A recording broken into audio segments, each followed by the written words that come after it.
নবযুগের নারী।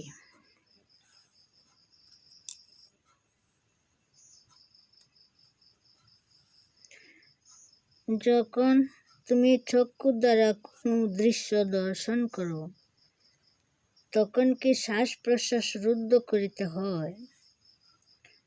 যখন তুমি কাজ করো, তখন কি শ্বাস প্রশ্বাস থামাইয়া করিতে হয়? যখন তুমি বই পড়ো বা চিন্তা করো, তখন কি শ্বাস প্রশ্বাস আপনাই চলিতে থাকে? যখনই তুমি কাজ করো না কেন, শ্বাস প্রশ্বাসের বিরাম নাই। ঠিক তেমনি নাম যখন সর্বকর্মের মধ্যে অবিরাম স্রোতে অবিশ্রাম গতিতে চলিবে, তখনই তুমি সিদ্ধ যোগিনী। সাধন করিতে হইলে কর্মবিমুখ হইতে হয়, ইহা মিথ্যা কথা। সত্যিকার সাধন কর্মের সঙ্গে সঙ্গেও চলে।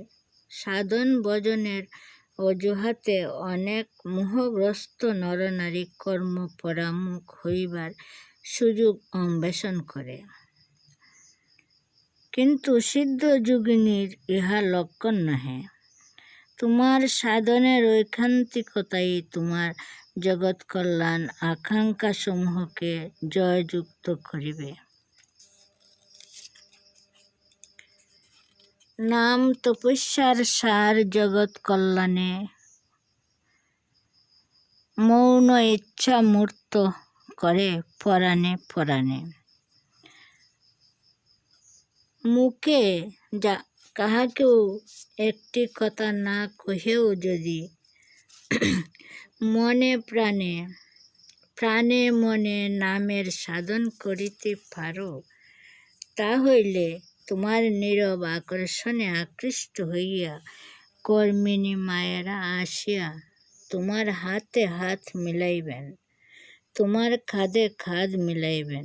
সত্যই যাহারা তপস্যা করে, তাহাদের জগৎ কল্যাণী আকাঙ্ক্ষার একটি ক্ষীণতম রেখাও বৃথা যাইবে না।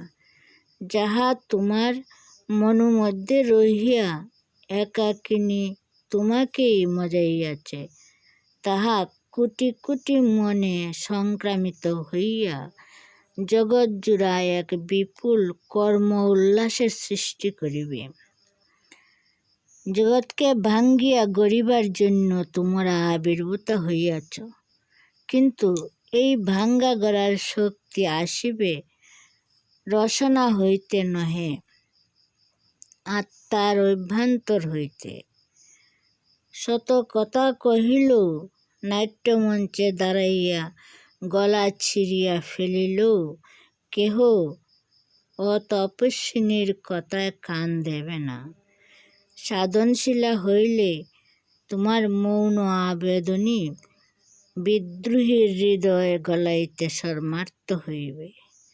জগৎ কল্যাণ তপসাধ্য,